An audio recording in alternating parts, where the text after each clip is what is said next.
Eu gostaria de ler um texto que está em João 19, 22. Quem quiser acompanhar, eu vou aguardar um pouquinho para que possam abrir as suas Bíblias. Nós vamos ler apenas este versículo. Evangelho de João, capítulo 19, versículo 22.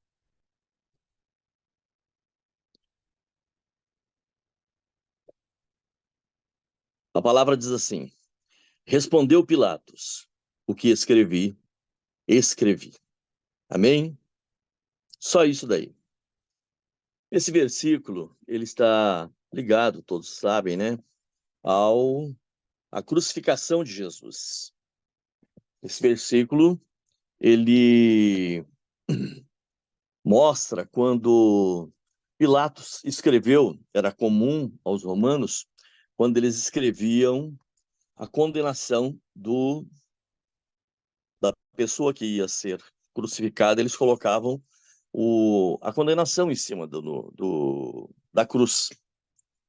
E os judeus questionaram isso, porque lá estava escrito Jesus Nazareno, rei dos judeus. Eles falaram, não diga isso, diga que ele disse que é o rei dos judeus, não que ele é o rei dos judeus. Diga que ele disse isso. E Pilatos se negou a mudar o que estava escrito. Pilatos responde para eles a seguinte palavra: Olha, o que escrevi, escrevi. O que escrevi está escrito. E é interessante que Pilatos escreveu aquilo em 3 idiomas, em 3 línguas, né? Ele escreveu em latim, escreveu em grego e escreveu em hebraico. Então, todos eles viam aquela condenação sobre a cruz. E interessante também que isso aconteceu numa festa, não era muito comum acontecer na festa. A festa, principalmente a primeira festa, que era a Páscoa. Então, eles geralmente soltavam um preso na Páscoa. Mas Pilatos, para agradar os judeus, acabou crucificando Jesus em plena Páscoa. E era uma festa que tinha muita gente, mas muita gente mesmo, lotado, cheio, né? Jerusalém ficava muito cheio, porque os judeus tinham 7 festas anuais. Dessas 7 festas, 3 festas, eles tinham que subir para Jerusalém. De onde eles estivessem, eles tinham que sair e subir para Jerusalém, que era a festa da Páscoa, do Pentecoste e também a festa dos tabernáculos. Essas 3 festas, eles saíam de toda a região e ia lá. Então ficava muito cheio a cidade. Além disso, vinham pessoas de outros lugares, né, de outras regiões. Nós vemos lá, por exemplo, o Cirineu carregando a cruz de Jesus.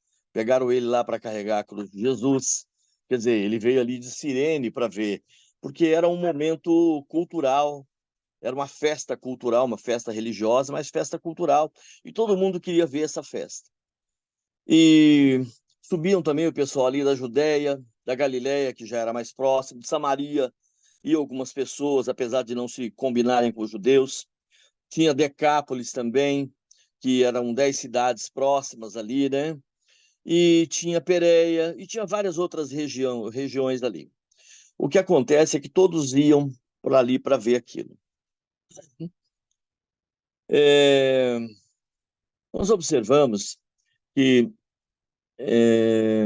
Pôncio Pilatos, ele condenou Jesus sem praticamente provas. E Jesus ia ser morto por crucificação. Era uma, era uma forma de punir as pessoas exemplarmente, mas era uma forma muito cruel de fazer isso. Os romanos, eles tinham 3 tipos de cruzes para fazer isso. Eles tinham uma cruz que era um X, eles tinham uma cruz que era um T, e tinha uma cruz que era uma espécie de um T com a trava um pouco mais para baixo, como se fosse um sinal de mais, como um pouquinho mais para cima. E Jesus foi morto nessa cruz. Nós sabemos isso porque sobre a sua cabeça foi colocada a inscrição. Então foi esse tipo de cruz que Jesus colocou, foi morto. Então eles colocaram ali as 3 linguagens. Colocaram o latim para os romanos, que era a língua que eles falavam, colocava o grego para as demais pessoas e colocaram também o hebraico, que era para os judeus, né? E aquilo ali, parece que foi por acaso aquilo ali. Mas nós que vemos a bênção do Senhor em todo lugar, nós começamos a ver numa alegoria aquilo que estava ali escrito, num latim, num grego, num hebraico. E estava escrito Jesus Nazareno, o Rei dos Judeus. E nós observamos hoje, irmãos, que nós estamos vivendo um momento atual que nós estamos vivendo, ele é um momento ímpar na história da igreja. Esses três povos, eles estão representados neste momento. Há um Jesus para cada povo. Cada um pega o seu Jesus, põe debaixo do braço e sai com ele por aí, sabe? Para fazer o que bem entender. Nós estamos vendo as pessoas trazerem Jesus de todas as formas. E nós vemos assim que o que estava ali não era por acaso. O latim ali, o escrito em latim, como era para os romanos, mostra que os romanos eram um povo materialista. Em determinado momento, para vocês verem como eles eram materialistas, um centurião romano virou para Paulo e disse: Olha, eu comprei a minha cidadania romana por uma grande soma de dinheiro. Então eles tinham muito da aparência, né? Eles se preocupavam muito com as coisas dessa vida. E o que nós vemos isso é justamente isso. O que está sendo pregado para esse Jesus, para essa vida, é o evangelho da prosperidade, são as riquezas que você pode adquirir com o evangelho. Pregadores que vão em igrejas e falam assim: ó, o dízimo hoje é da igreja, 70% é meu, 30% é seu. Nós vemos isso, né? Mercadores aí do evangelho fazendo essas coisas, né? Não é proibido ter muito dinheiro, tá? A Bíblia fala o seguinte: se as suas riquezas aumentam, não ponha o coração nelas. E há um outro erro, né? E nós vemos aí que o pessoal fala assim: o dinheiro é a raiz de todos os males. É mentira isso, não é nada disso. Não é o dinheiro que é a raiz de todos os males. É o amor ao dinheiro. Então você pode ter quanto dinheiro você quiser. Basta que você não ponha o seu coração nisso, que você não ame esse dinheiro. E as pessoas querem colocar Jesus dessa forma, né? Então nós observamos que nós estamos vivendo um momento muito difícil, porque este momento é um momento que as pessoas estão falando sobre Jesus dessa forma. Nós vemos o Jesus para os gregos, o Jesus para os latins são os materialistas dessa hora. O Jesus para os gregos. Por que foi escrito em grego? Não eram exatamente os gregos que desciam da Grécia, mas quando Alexandre o Grande, né, 3 séculos e meio antes de Jesus, dominou a região, ele era, né, imperador do mundo, né? Ele cumpriu aquela palavra. Os irmãos vão lembrar ali da estátua de Nabucodonosor. Lembra daquela estátua, aquela parte da estátua de Nabucodonosor? Então ele era ali o terceiro reinado. Mostrava o ventre e os quadris de bronze. Lembram? A cabeça de ouro, peito de prata, peito e braço de prata, quadris de bronze. Então, ele era Alexandre o Grande, os quadris de bronze. Então, ele foi imperador do mundo. Então, todo mundo, além de implantar a língua, ele também implantou a cultura. As pessoas ali eram cultas, conheciam toda a cultura grega, as pessoas das regiões. E elas subiram ali e viram lá também escrito no seu idioma para que eles pudessem entender isso, qual era a condenação. E lá também estava escrito Jesus Nazareno, rei dos judeus. Era a condenação dos gregos, para os gregos entenderem. Os gregos falam aqui exatamente da cultura, né, das pessoas que são cultas, que começam a debater, né, que é um Jesus que você pergunta assim: esse Jesus quem é? Ah, era um filósofo, um iluminado, era uma pessoa que tinha palavras maravilhosas. Olha, foi um grande nome na história. E nós vemos que isso não quer dizer nada, né? Não quer dizer absolutamente nada. Nós vemos ali, irmãos, que esse Jesus é aquele Jesus que quando Jesus vira para os discípulos e fala assim: quem dizem os homens que eu sou? Ele fala assim: ah, uns dizem que o senhor é João Batista, outros dizem que o senhor é Elias, e outros dizem que o senhor é um dos profetas aí. Aí eu pergunto a vocês, eles falaram mal de Jesus, ofenderam Jesus, xingaram? Não. Eles falaram muito bem de Jesus. E é o que os cultos falam. Jesus, não, Jesus, ele é um grande profeta, um grande nome.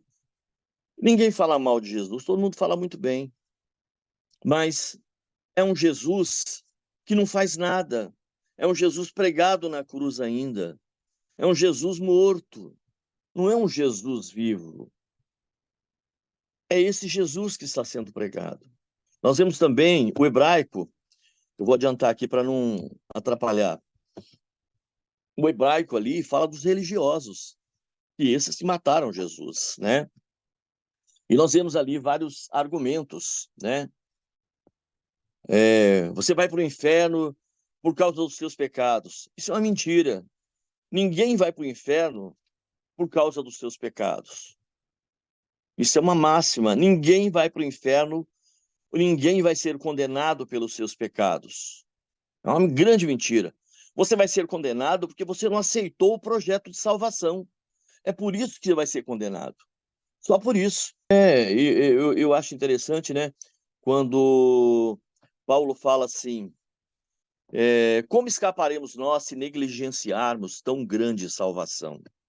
Então isso é muito importante. Se nós negligenciarmos o projeto de Deus, aí sim vamos ser condenados. Não pelos nossos pecados, porque os nossos pecados, quando nós aceitamos o projeto, eles são perdoados. Então ninguém vai para o inferno por causa dos seus pecados. Vai porque não aceitou o projeto que Deus fez para salvar a vida dele. Isso é fato, né? E nós vemos aí discussões hoje sobre, sei lá, soteriologia arminiana, calvinista, wesleyana, o que Jesus foi fazer quando morreu e desceu os mortos. Salomão foi salvo, Sansão foi salvo.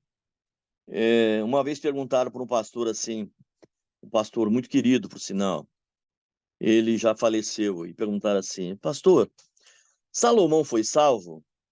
Ele era um senhor bem idoso e no alto da sabedoria dele, ele pensou um pouco e falou assim, minha irmã, Deus salva pessoas que eu não salvaria. Então, a gente não sabe essas coisas, são coisas da economia de Deus. Então, nós vemos aí, irmãos, três povos que falam de Jesus, mas acabam trazendo uma condenação para Jesus. Era a condenação que ali estava. Mas ali também tinha um outro povo diferente, que não se preocupava com o que estava escrito, e estava além da cruz. Eles estavam ali ao pé da cruz, mas olhando o Jesus maravilhoso que eles conheceram. Como estavam todos ali, certamente estava ali Malco, aquele que teve a sua orelha restaurada, aquele paralítico de Betesda, dos 5 alpendres ali, também, os 3 cegos que foram curados. E pessoas que estavam ali, que se lembravam das palavras de Jesus, como aquela mulher que Jesus falou assim, ninguém te condenou? Ninguém, Senhor. E Jesus disse, nem eu também te condeno, vai-te, não peques mais. Estava ali também o homem que ouviu, se lembrava da palavra que Jesus havia falado a ele. O que queres que eu te faça? Estava ali também as pessoas que Jesus, parando na cidade de Naim, tocou o esquife e disse, jovem, eu te digo, levanta-te. E o menino acordou, e o menino ressuscitou ali. Certamente estavam ali ao pé da cruz, vendo acontecer. Não importava o que falassem a respeito de Jesus. Eles tinham a marca no coração, como Paulo diz, eis que tenho no meu corpo as marcas deste evangelho, as marcas que eu consegui pregando a palavra de Deus, as marcas que eu tenho. Isso é algo que eu posso provar, que eu estou aqui glorificando o Deus da minha vida. Eu estava ali ao lado, né, certamente da cruz, aquele homem, ele deve ter olhado a cruz e se lembrado do que ele falou junto aos poderosos ali. Se ele é pecador, eu não sei. De uma coisa eu sei. Eu era cego e agora vejo.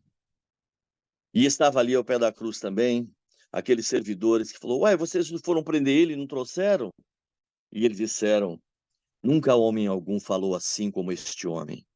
Então, esse momento, nós precisamos viver a experiência em ouvir a voz de Deus.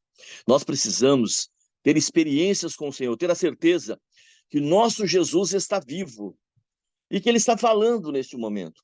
Nós precisamos sair né? Não vamos fazer crítica nenhuma, claro, todos nós já estivemos nessa situação, mas nós precisamos entender que falar de Deus nessa hora é viver uma experiência, é saber que Jesus está vivo, presente no nosso dia a dia, e Ele está operando maravilhosamente.